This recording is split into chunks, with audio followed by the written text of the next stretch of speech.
Hi, Harold. How you doing?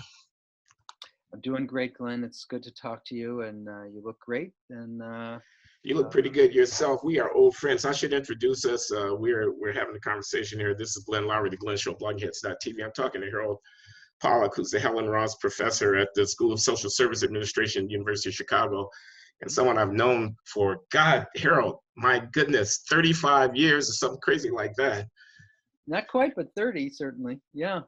Yeah, I think it's over 30. But anyway, yeah, we're old friends. We're at the Glenn Show, and we're in the midst of the COVID-19 pandemic, Yeah, and we're just talking.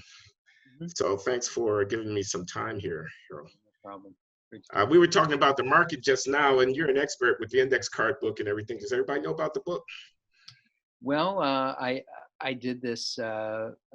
Helene Olin and I wrote this book called The Index Card: Why Personal Finance Doesn't Have to Be Complicated. And it basically I did on the spur of the moment quite a while, several years ago now. I just wrote down 10 investing principles on a little index card and took a picture with my iPhone and posted it on the web, and it got like 400,000 hits. And it was all Wow. stuff that was, and one of the funny things, everything that I wrote, this would be a long story, which I won't tell you now, but basically I had a personal financial challenge because my wife and I had to take care of her brother when he moved into our home and he was disabled.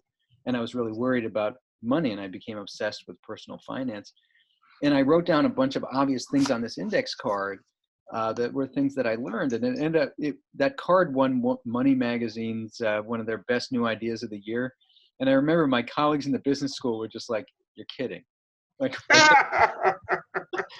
you know, Okay, I think there's a lesson in there about expertise.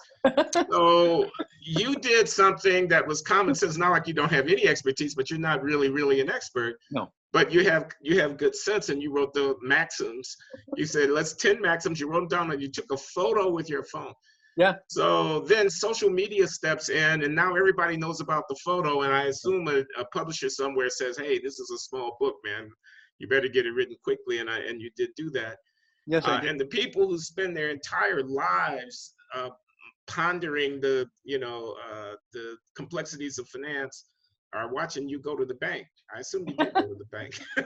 Well, I must say that I'm watching them going to the bank now, I suspect, because I like many other people, I'm of the school, you buy boring index funds, you don't try to time the market, and Right. you just ride things out. And, and it is quite something to be on that downward roller coaster ride. I'm taking a hit like everybody else. And I must say that it's a moment for perspective also, because, that's a first world problem. And, I have a steady job. I'm not one of the people, I'm not a waiter in a restaurant or a convention worker, an Uber driver. And, I actually think in the long run, it may be a good thing, not that we go into a deep recession, but that the market tanks when there's a public health emergency, because in the long run, it may actually reinforce a sense of social solidarity that, I lived through, as you did as well, the HIV epidemic, the crack epidemic, and the society really did demonstrate a tenuous commitment towards the people that had the most at risk in those crises. That is quite different, for example, from what we see with the opioid epidemic today, where there really is a sense that we're all at risk in a different way. And it mattered.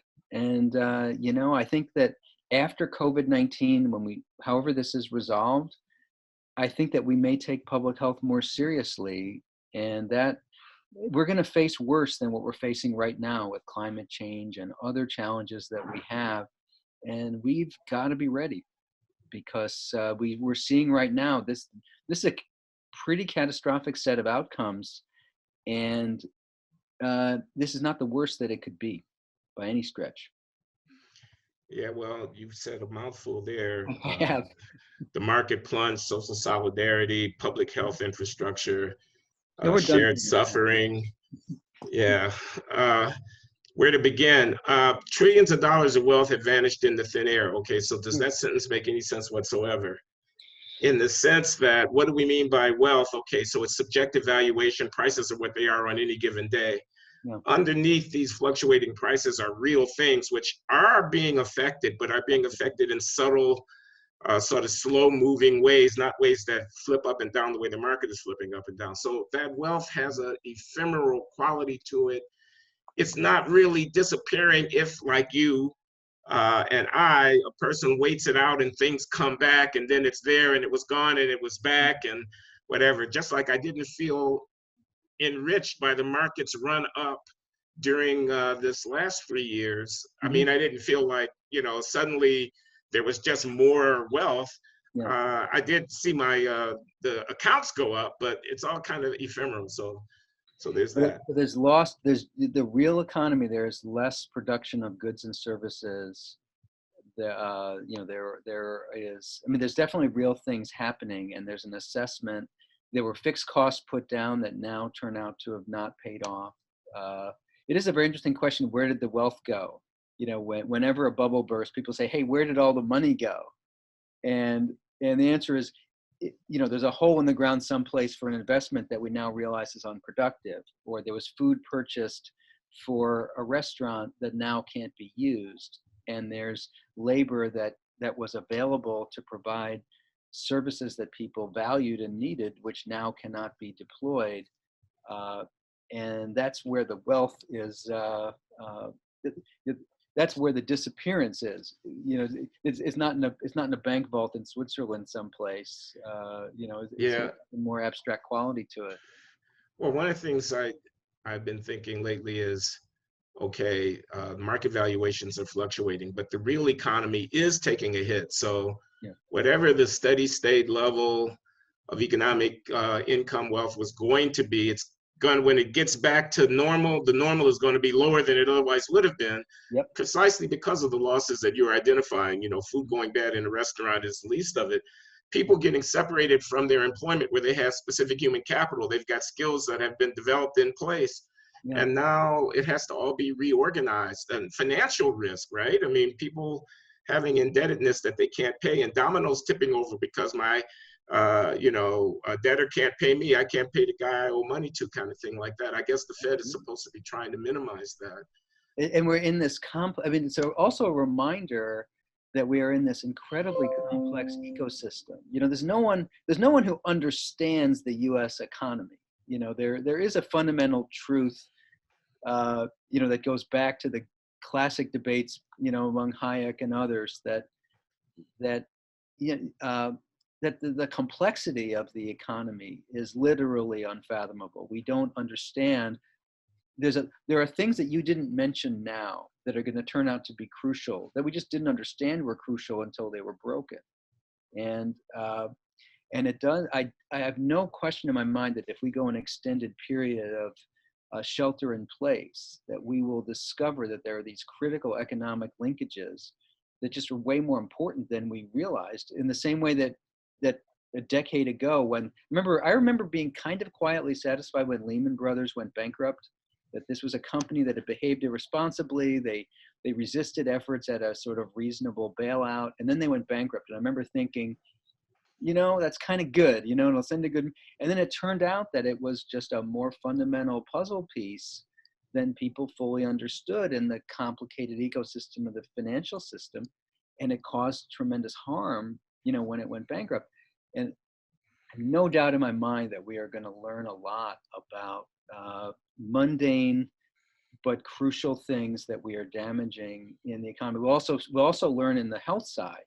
There will be a lot of deaths that will occur because of the disruption. There will be surgeries delayed that will turn out to have been more important than was understood. There's people having mental health challenges because they're lonely and isolated and frightened. There's no question that we don't know fully, what we're getting into. And on the flip side, of course, we don't know how deadly this COVID-19 will turn out to be. And we'll have to be able to forgive ourselves a year from now as we start to learn ex post about some very serious mistakes that we all made from an ex post perspective, that at a human level, people had to go on the best that we have right now.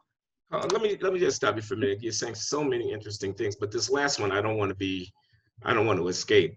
Mhm. That is there's a tremendous stake in us having some forbearance and being kind of, I don't know, gentle with each other Yeah. in postmortem. Okay, because the incentives are all wrong.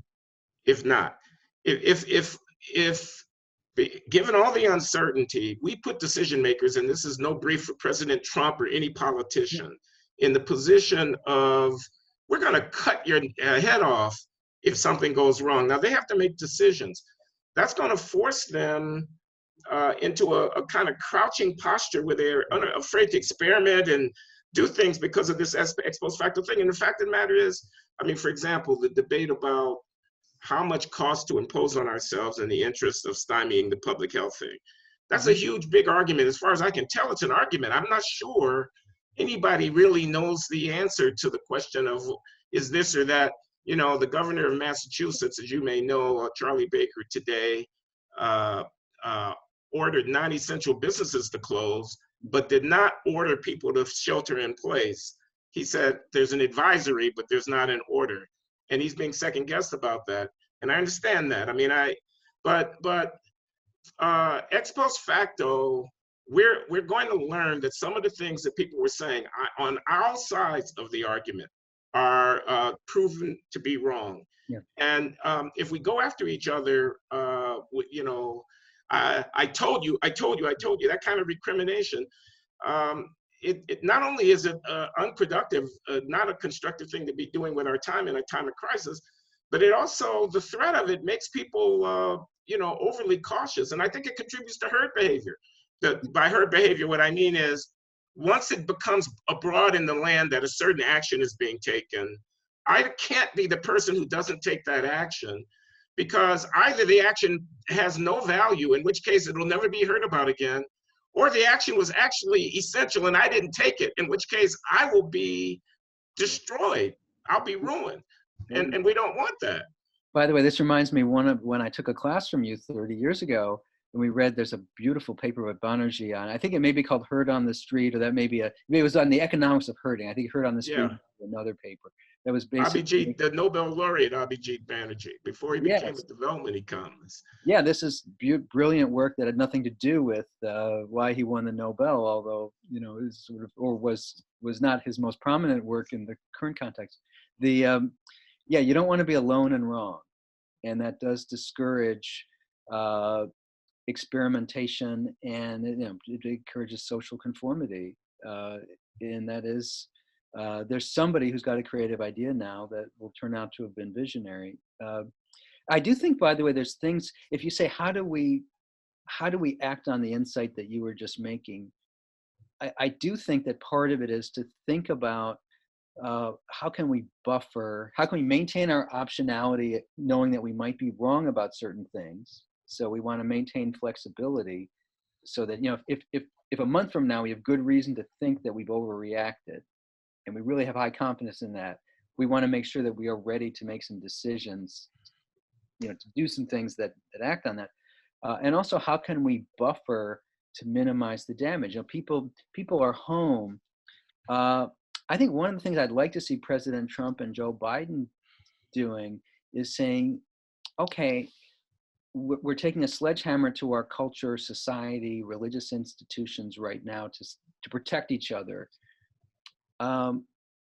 Whether it's the right thing to shelter in place or not, how do we do shelter in place so that we can address the predictable harms? You know, every American, you know, you, Glenn Loury, who are the people in your life that you could call right now and just say, hey, you know, I was thinking about you. You know, I know that you're a little older or you have a Yeah, health problem, and I'm sure that, and I just wanted you to know that I was thinking about you, and can I yeah. send you a Starbucks gift card for a $10 coffee through the drive-through that would make you feel, because I was just thinking about you as my friend.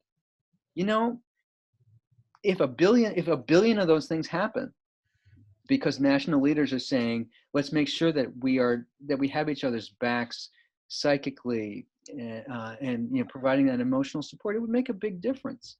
And we know that's the right thing to do, even if it turns out whether or not shelter in place a wise policy or not. Nothing. You have not expended any precious social resources to make that call and send that little gift card. And I think they need to think of ways to call on us, not only to protect each other from infection, but also to protect each other from social isolation and loneliness and depression, and to think about how social insurance can help with that. People are afraid about their livelihoods and so on.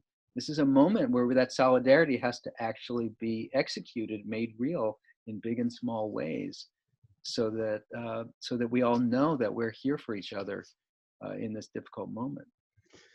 Do you think that wonderful sentiment that you just expressed so eloquently can override or survive in the face of the sort of vicious divisions that we are confronted with, political divisions at this time? I really worry about it a lot. We're being tested, I mean, all the time while I was watching impeachment and I was watching Trump doing his thing and I was reading, the editorials and everybody's vituperating, and I even tuned to Fox News from time to time to try to see what these crazy people are saying. And I was thinking, God, I hope we don't end up having a war or something where, we really have to pull together, because for crying out loud, I don't know how we're going to do it. And here we are now, and again, there's no brief for any particular administration. I just worry, how we're going to get through this. The temptations to demagoguery here on all sides are very great, kind of finger pointing and stuff like that. And by the way, you don't want to suspend accountability. I mean, for example, if the federal government is messing up and not doing what they need to do, you do want to be able to criticize them in the interest of just getting the right policies. But I don't know. I mean, what do you think? Are we going to be able to weather this? The red and blue, suppose somebody says national. This is why I was just arguing with a friend the other day. The friend was saying national shutdown. I was saying the regions are different. And what's going to happen is you're going to get local resistance to the national order, and you're going to end up with conflict. Maybe national shutdown is the right thing to do, but there's an argument for decentralization just in the interest of avoiding this sense of conflict. So I don't even really know how to think about this. Yeah, that's a complicated question, and it's made more complicated because there really is an urgency to removing President Trump from office. That is a real thing that's independent of this current public health emergency, but that obviously is affected. I mean, it is, the guy is a menace, and it is a national tragedy that he is president in a distinctive way. That's just a reality. I don't necessarily share that view, at least not to say, excuse me for interrupting. I just want to say there's 45% or so of the American public that doesn't share that view. And that's the point that I'm trying to focus on. I understand that. But okay. I would say as someone who holds the view that I just expressed, yes, sir, very, very comfortably holds that view, I do think that there is a real weight in what you said as well. Now, part of it is I do think that the accountability is going to be there. And, the reality is whatever President Trump does and whatever happens with this epidemic, it's going to be there for all to see. And attacking the president, he's done a horrible job. But the fact is that the best thing politically, morally, strategically is for Biden and other leaders to say, okay, here's the situation. Here's how we can be helpful. And there will be a time to hold the president accountable for the mistakes that he made, in the months leading up to that. Here's what we think. Here's what we can do now. And I think that there's no, look at someone like Andrew Cuomo. He seems to be building a relationship with the president. It's not like anybody thinks he admires the president. He doesn't. But he's saying, we're in an emergency. Well, he needs the president. Excuse me again for interrupting. I mean, he needs the president. Sure. Whoever that person happens to be. This is a functional, structural thing. It's not about personality. So, I mean, I think you can be honest about the president's faults and so on without saying this is a moment for our peak negative ads and things like that. He said, well, here's what I want from the president. If I want the president to help me get respirators in my hospitals, I want him to help me do X, Y, Z. Yeah. The fact is, if President Trump can do that, he will deserve credit for those things that he accomplishes. Yeah. If he can't do that, he deserves accountability for that. And that's Yeah. going to matter a hell of a lot more than my ad that says something about him. You know, this is a show don't tell moment, I think. Oh, that's such a deep point. I think that's absolutely 100% right. Both performance in terms of management, but also in terms of public presentation. He has these press conferences and he can't hide. We're looking right at him. All the ticks, all the warts, all of the things that I'm sure you despise in terms of his narcissism and his, you know, it's all there. I mean, he can't, somebody can't hold it back. A reporter asks him a nasty question and he responds by saying, "You're a nasty person," to the reporter. It wasn't even a nasty question. The reporter asked him a softball question. He said, what do you have to say to all of the people who are frightened today? Can you imagine if he asked Bill Clinton that question? Oh, and what I have to say is that you're a terrible reporter. Something like, I just assumed that there had been some prelude to that along the lines of, are your hotels going to profit from the bailout package that you're giving? Something like that. It was actually, one of the ironies is he responded. He often, when he goes off on these reporters, they often have not actually asked him a very hostile question. So it's somebody else that he's responding to. Or he just doesn't, you know, it's just his malignant narcissism. Anyway, it's all there for everybody to see, can't be hidden. And Gavin Newsom, if he gets what he wants from the federal administration, he's going to say, "Great job, job well done." If he doesn't get it, he's going to say, "Where's the ventilators? It's time to get off the dime." Well, the person who's going to say, "Where's the ventilators?" is the widow of the person who died because there was no ventilator, and that's the accountability. And I mean, we are going to be in a world, if in fact we have a catastrophic logistical failure, we will be in a world where hundreds of thousands of Americans are very intimately and powerfully harmed or killed. And their loved ones and everybody else, and they're being triaged and they can't get what they need. Yeah. I mean, I just saw an NBER working paper that came out, I think it may have come out today or the day before yesterday, where they simulated out the effect of some of these policies. And, you know, the paper is very rough. Basically said you're going to plunge the economy in a deep recession, but there will be 600,000 fewer deaths than if you don't. And I'm sure that paper is wrong in any number, you know, obviously by definition, that paper is going to be wrong about all kinds of assumptions in the modeling of it. But that gives you a sense of the stakes, both that they were like the economic problem is going to be horrible and the number of deaths that could occur is also horrible. Now, one of the reasons I wanted to talk to you, you're an expert on public health. You're also a student of public policy and public policy analysis. And it just strikes me there's a couple of things here. I mean, one is, supposing the trade-off is right, 600,000 deaths or a deep global recession, which would you choose? Okay. I don't take that to be necessarily an easy question. Depends on how deep and how long the recession is.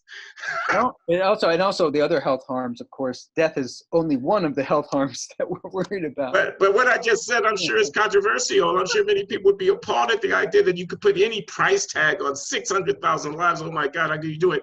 I mean, it's a global population of 7 billion people. Okay, so just to keep that. This is by the United States, 600,000 deaths. Okay, well, within the United States, that's a pretty big hit.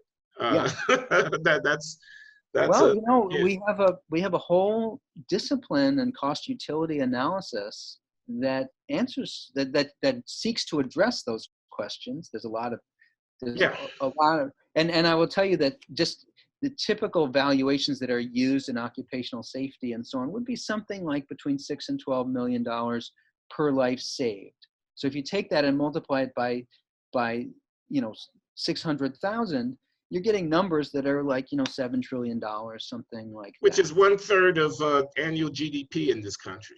Half, somewhere a little bit more than a third. Maybe a little more than a third, but we're close to 20 trillion. So a third of a year's income, or 600,000 people. That's it's okay. So let's say that's not a close call, and we go with the 600,000 people.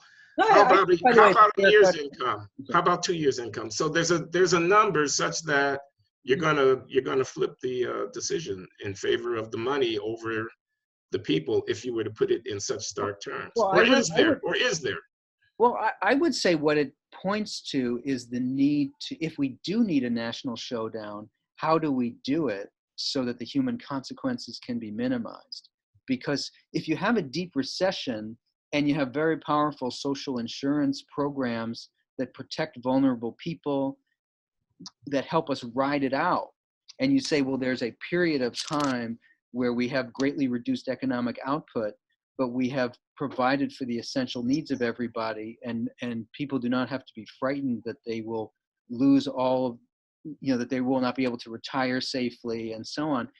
That to me is that's a world where we can say we are protecting each other enough so that we can take a big hit to save a lot of lives, knowing that we are not destroying the most valuable aspects of what our economy needs to do for people. So, I think that, because I think it depends a lot on where that money, how we're dealing with that economic hit. Okay, I accept that as a friendly amendment to my general question. The amendment being we want to take distributional as well as level effects into account when we talk about the income hit. But I'm back to square one, which is how do you decide if it's X and Y, X number of lives, Y dollars, where the social preference should be? And the question I want to raise is that a democratic decision, or is it a decision that should be delegated to expertise?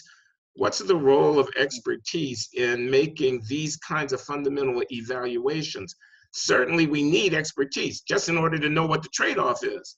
But it's not at all obvious that experts are the people who should decide how to take one side or the other of the trade-off. Certainly that's right. And I think, as Larry Summers said, quoted, I forget who he was quoting, but at the Zeckhauser event that you and I went to some time ago, that you want experts to be on tap, not on top. And, I don't remember that one, and that's a good one. That's exactly what I mean here. It is, I think there is a role for democratic decision making, and even when democratic decision making can be mistaken, or it can just be done, and it has values that differ from my own. But I do think that I think COVID-19 I think there'll be big changes in American life that come out of this, and one of them will be about social insurance and risk sharing, as we think about what works and doesn't work, as we go through this, and how much money do we want to spend to provide surge capacity in our health system in case we have another epidemic, is another complicated cost-benefit trade-off. It's expensive to keep some of that capacity around, but boy, it'd be nice if we had more hospital beds in New York City today. How much should we pay to have a lot of unused capacity, and what's the way to do that is sensible from an economic perspective? How do we make sure that public health is properly financed, because there is a public good aspect to it, and it's so neglected in American public policy by both right and the left. If you think about what a lot of people are saying on the left, most people's passion is around universal coverage. There's a lot of really boring, how many people are thinking about the supply chain for ventilators? Imagine if we spent the last 10 years arguing about our public health capacity with the same passion that we have about the ACA. We'd be in better position right now to deal with some aspects of this crisis. And I gather that we were warned by epidemic disease specialists that we should be laying in stockpiles of essential stuff. Yeah. And those warnings went unheeded. Yeah, this is President Trump. That is his greatest element of accountability, is the lost. I wish we had a time machine that nobody gives you, because he was getting warnings that he responded to very poorly. Sorry, I digress. Now, your mention of the AIDS epidemic and the crack epidemic, I found to be very interesting. You had a piece in the Washington Post a couple of weeks ago. I think the last sentences of which is something like, maybe a serious market plunge can save us from ourselves. I said, well, Harold, going poetic on me. Come on, you're really going to make, you're going to make something good out of this market fall? But in any case, you mentioned HIV and the crack epidemic. Mhm. And that's interesting. I mean, people would say, I know a lot of people did say, especially about crack, and you're talking to somebody who has a personal relationship going back 35 years with crack. Yes, But absolutely. people would say, hey, that's a behavioral thing. And, I didn't do it. That's why it's not affected me. I mean, I have a certain amount of sympathy for the crack addict, but just so much Mhm. because the crack addict is responsible for their own behavior. Whereas they will say about a virus, nobody is responsible for it. What do you say about that?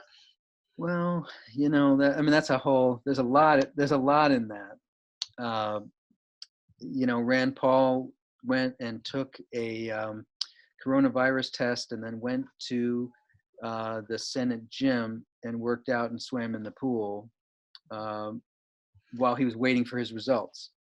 And he came back positive, I hear. And he came back positive. That's what my wife told me this morning. I did not know, however, that he had swum in the pool and worked out in the gym between the test and That's getting my, the results of the that's test. my understanding of it. Now, by the way, I should say that I wish for him a speedy recovery. Sure, of course. People were sort of saying things about its karma, whatever, on Twitter, and I think that level of discourse is to be deeply, deeply discouraged. That's just what we were saying a moment ago. I mean, there's a passage. I think it's Ezekiel 33:11. I know you turn to me for those, which basically, we do not wish misfortunes on the wicked, or any we do not wish others misfortunes, and that is. I think that there is an underlying vindictiveness that we have to be very careful of. And I was thinking of Camus' The Plague, and which is a profound work, and how people have dealt with the recrimination that comes out of a tremendous catastrophe, and or tremendous wrong. And it always struck me as interesting that people like Václav Havel, many of those, not all, but many, were the first to have a somewhat humane reaction towards people who had not behaved optimally under the previous regime, and were ready with a sense of empathy and compassion that people compromised themselves in a really difficult situation or just failed to act optimally. Now, but I think on the crack and HIV thing, there's a sense of psychological distance that people had towards the people that were most at risk. We all do things in our lives. I send my kids to daycare. Suppose there's some epidemic that came out that is spread among toddlers in daycare. Our first reaction wouldn't be, these people, like, what kind of weird people are that they send their kids to daycare? They're people like us.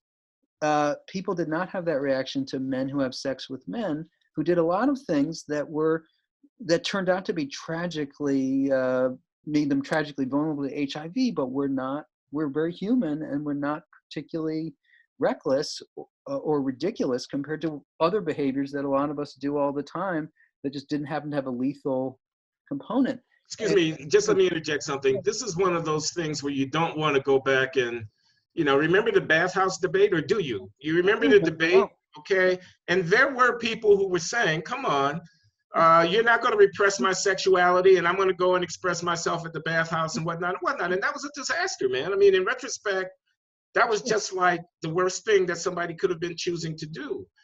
Yeah. But you don't want to run around wagging your finger and say, see, I told you so, I told you so. I told you so. Unprotected anal sex, you're going to get the disease. I told you so. You deserve your fate. You don't want to do that. Well, there's people right now. I think we have to be able to we have to have a way of saying we're all part of the same community. I think of you as a person as valuable as me, as smart as me, and as worthy as me.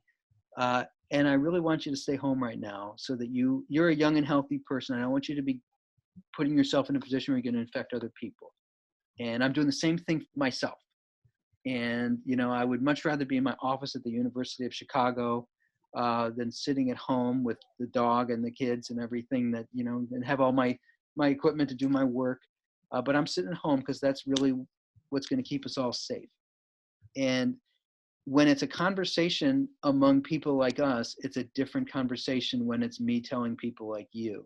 And We really, and that's what worries me, by the way, about the polarization thing, because there's going to be more conversations that will seem like they are talking across a divide.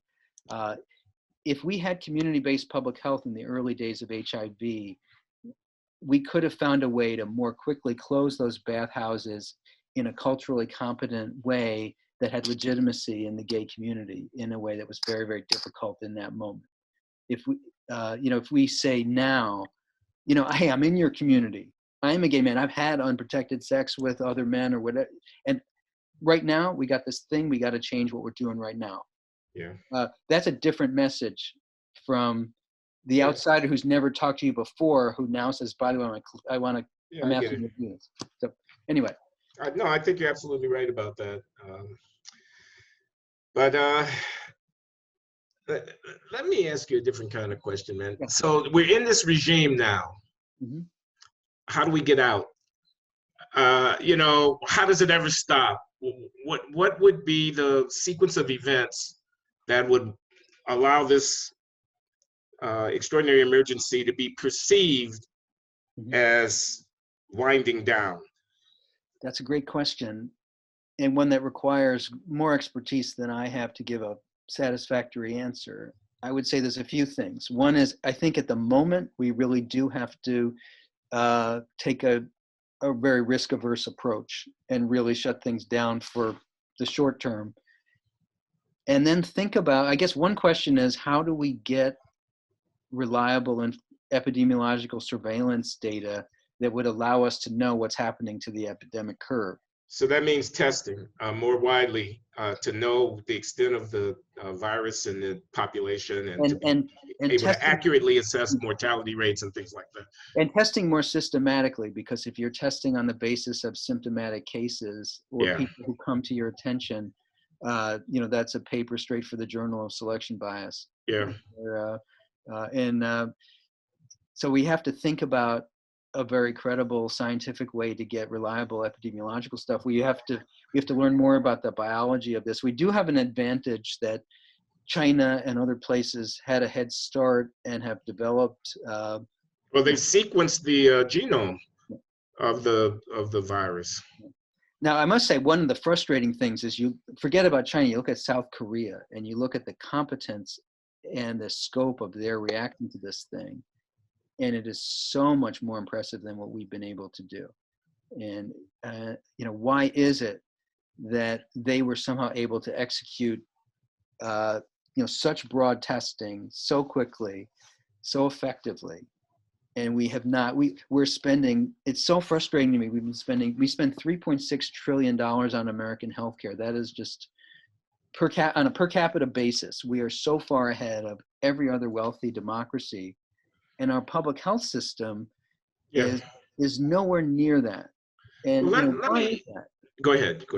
I'll just give you an example. So, Veronica, my wife, she's done 2 field placements. She's a medical social worker, and she's now at the big children's hospital in Chicago, Loury Children's, which used to be Northwestern Children's Hospital. There's a fish tank at Loury that basically costs about as much as the building from her last field placement. It's beautiful. We have these gleaming hospitals. Even if you go into a pretty gritty public hospital in New York City, that is a safety net institution, you compare what's resourced there, go down the street to the local health department and just look at everything about it and compare the resources that are expended, let alone if you come to the University of Chicago, Northwestern, whatever. That doesn't work. And we're seeing one of the consequences now. Okay, I wanted to interrupt a minute ago just to go back to South Korea, because I happened to spend a couple of weeks there last year. Oh, wow. And it's a very impressive society. And I mean, I'm not sure where to even begin in comparing why the response here in the US and the response in South Korea would be different, since there's so many places. You got any idea how many hours per day these kids spend studying? They spend a lot of time studying. Seoul looks like a city of, God only knows how many, 10 million, 12 million people. I don't know, it's sprawling all over the place. It looks, I could not find a piece of trash on the street. Now, maybe I just didn't go to the right neighborhood, but I got around the city a lot. I saw people teaming on top of each other, and I heard nothing about crime. They must have crime, but it's not like what you might imagine it could be.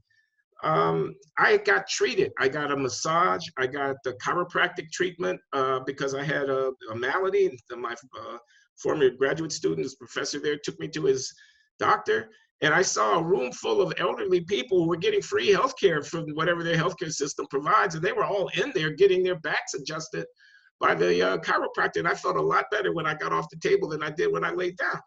So, I mean, I don't know what makes that society tick, but you know, it's a long, long way from the continental, vastly diverse 330 million people United States of America, where there's a gun under every other bed, and we got all kinds of stuff. They don't have an opioid epidemic going on in Korea either. I wonder why that is. But do you see what I'm getting at? I find those comparisons, with respect, a bit facile to say, how come we don't do it like the Koreans when there's so many things that make Korea. But there's some very concrete. I agree with your general Okay, there's point. some things we could have done that we didn't do. Yeah, especially because they were ahead of us. So we could have, we had opportunities to learn from them. And you could say there's lots of things, why is crime so different? There's a million reasons. But if they have a technology that allows for rapid testing of people, there's some things that are technologies that we can, that we can do. I grant that, and I'm not trying to say there are no lessons there. I gather their experience with SARS and MERS stood them in good stead. And I don't know what their equipment stockpiles look like, but it looks like people got masks when they needed masks, and they got tested when they needed testing. No, but I'm just saying it's such a different society in every respect. And I wonder what all of the social capital type resources that are being drawn on in terms of conformity, being able to get people to comply. That's a big deal, right? Because these are unenforceable orders. You just gave a speech about how it's good to work from home. I happen to be in my office right now, but it's because it's the only place that I could actually carry out this work. But there's no one else here, so I don't believe I'm endangering anybody or being endangered by it, and I'm going to go home as soon as I can. Please don't get mad at me. But America, getting 98% conformity on something like that might be a heavy lift here in this country.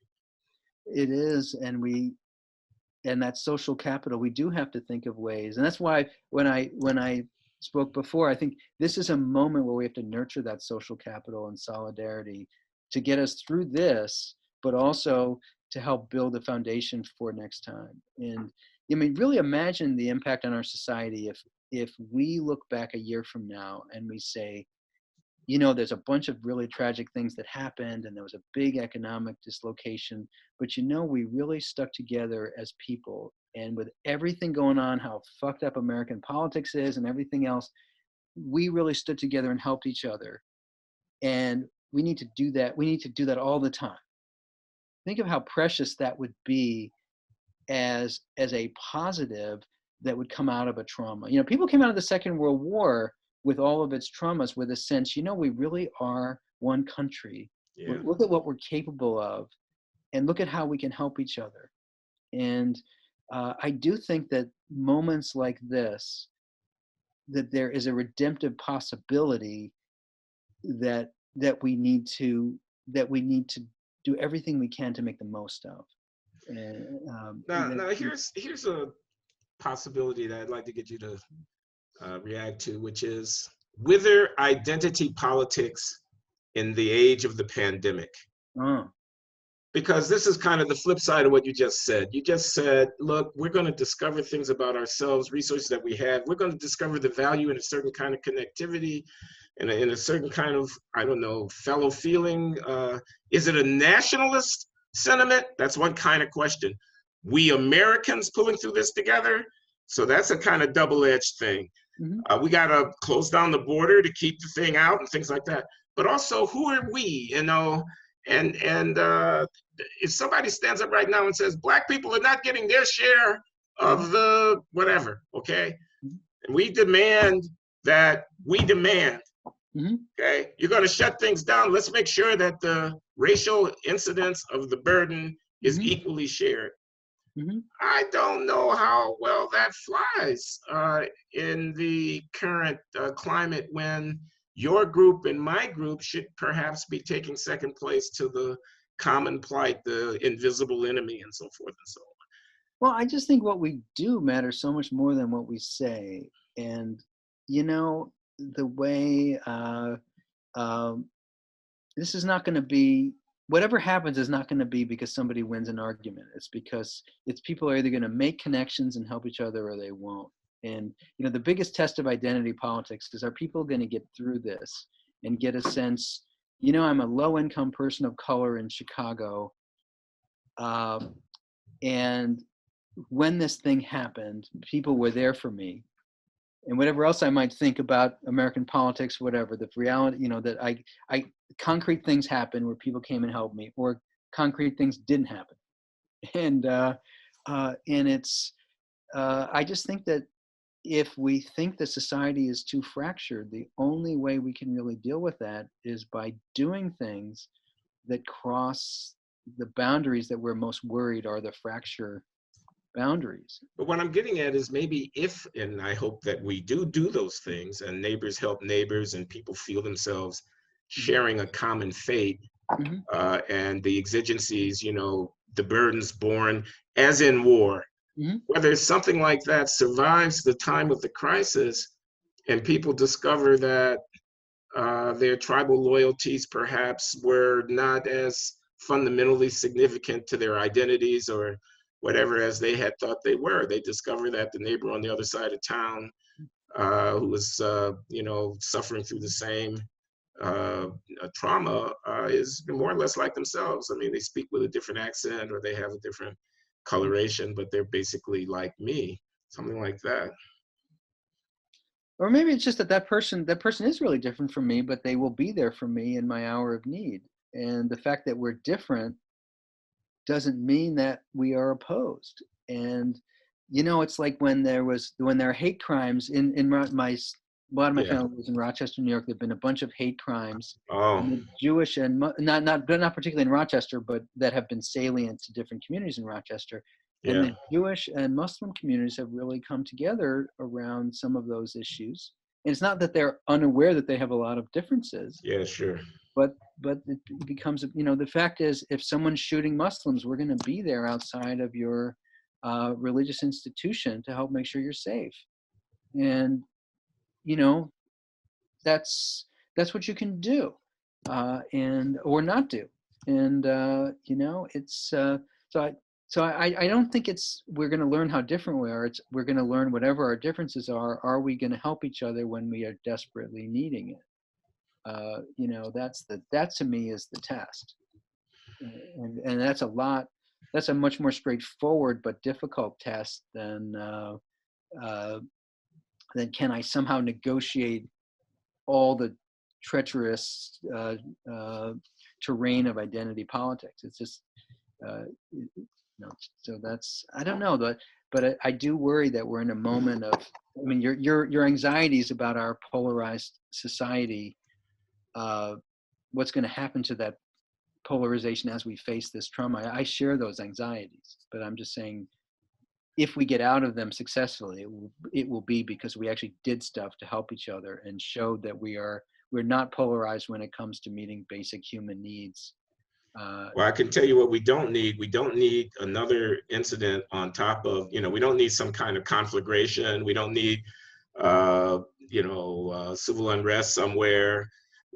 We don't need religious zealots deciding that they're going to make a stand against vaccination or whatever. Yeah. We don't need Second Amendment people saying, you know, I'm standing by my autonomy and you're not, you know.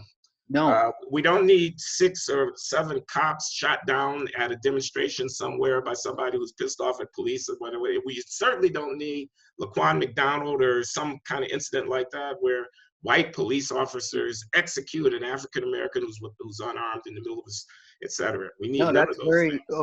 Imagine that is now that is, you know, David McDonald has just run off with a bunch of Clorox wipes and paper products and gets into it and is hurt. You know, that you can imagine, you know, some Target someplace, you could imagine a very ugly incident. That's a kind of Katrina scenario all over again, right? Yeah. you know. Exactly that. And suppose there are some shortages of life-saving necessities, and suppose people are breaking in places or doing other illegal activities in order to try to get what they need in order for their kids to survive. Yeah. What are you going to do with that? God, that's a very bleak Well, I'm scenario. sure there's a lot of very liberal people who don't believe in the Second Amendment who start to think, I wouldn't mind having a gun in my house for the next month if things got bad like Well, that. I don't know about you. The thought has occurred to me. I haven't acted on it. The thought has occurred to me that if we were to go over some kind of line and people were to walk up the hill from the other side of the river here in Providence, Rhode Island, to the nice Tony community that I lived in, why not be able to persuade them to just go on down to the next house? Not this house. Go to the next house. It's a very You human, know? it's very understandable reaction or anxiety. And maybe that's one of the ways that we could be sympathetic. I get that people, uh, the people that want to have a gun for protection, that's not an evil thought. Uh, what you do with that and so on is another question, but that's not an evil thought. And Now, here's something else I'm worried about. We're in these shutdown regimes, and I guess we can terminate our conversation at this point, but we're in these shutdown regimes, and they can't last forever. I mean, I think that's just clear. They won't last forever. People won't comply forever.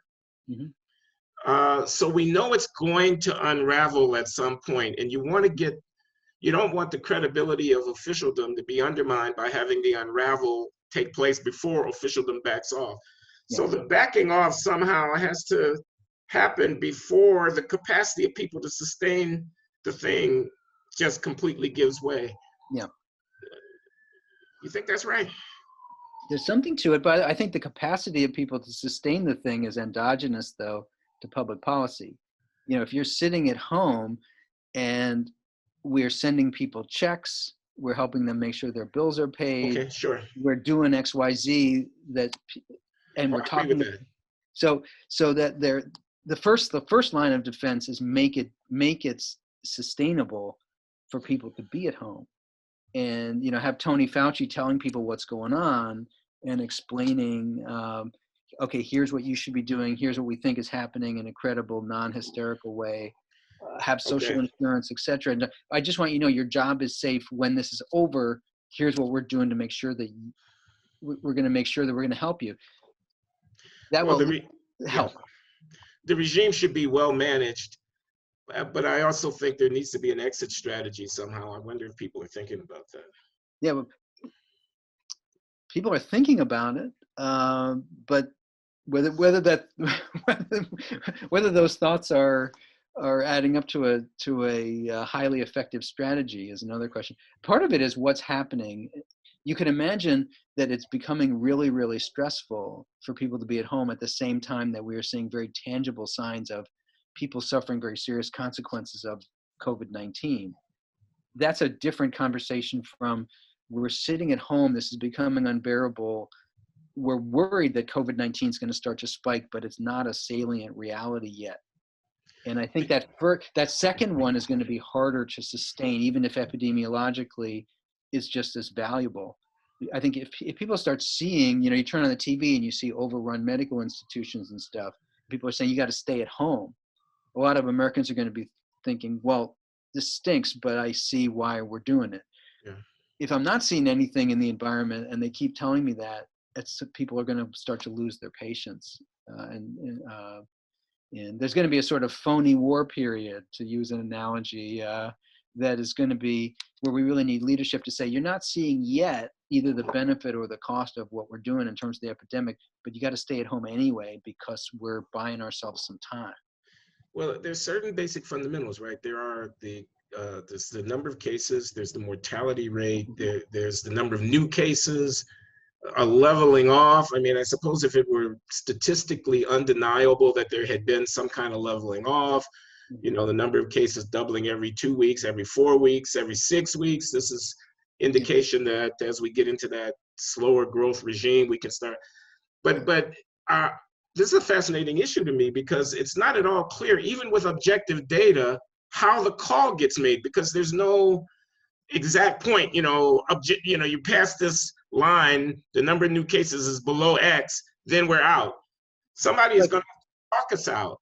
Yeah. But following the cases and giving a narrative, and a question I have is whether that's a completely expertise dependent process, or whether there isn't a certain kind of public framing that the press as well as the political spokespersons participate in creating.